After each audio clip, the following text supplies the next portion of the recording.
She did everything she could do to ruin her life. Now, she wants to pick up the pieces.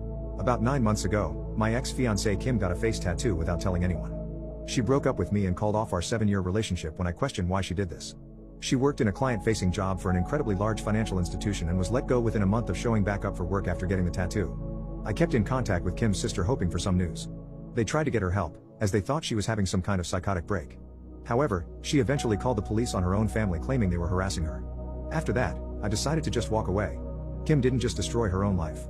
When she broke up with me, I felt numb. I knew this wasn't Kim doing this. I wanted to believe deep down that Kim was always like this.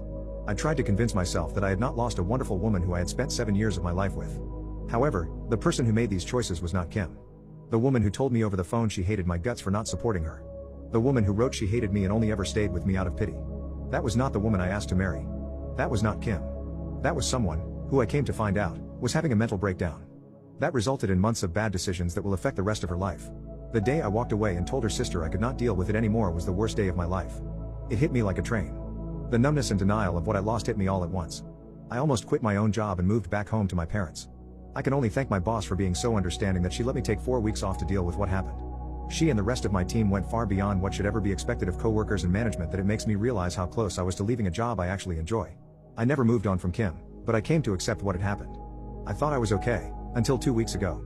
I got a call from Kim. She had blocked my number, and done everything she could to remove me from her life. My mind just blanked when I saw it was her calling. I picked up, and it was actually her. We didn't talk, I did not know what to say to her. We decided she would come over to my place, and we talked. The tattoo is still there, but she's covering it up now with makeup. She says when she has the funds she's going to look into getting it removed if possible. She had lost a lot of weight since I last saw her. She's not been able to find a new job, she'll probably need to move to a new city for that. She wasn't the Kim I had fallen in love with. She was like a shell of her, something just wasn't there anymore that used to be. Kim told me what had happened.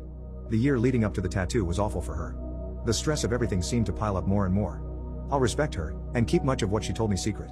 However, the thing that is important is that she secretly started taking substances to keep her performance up at work and to deal with everything.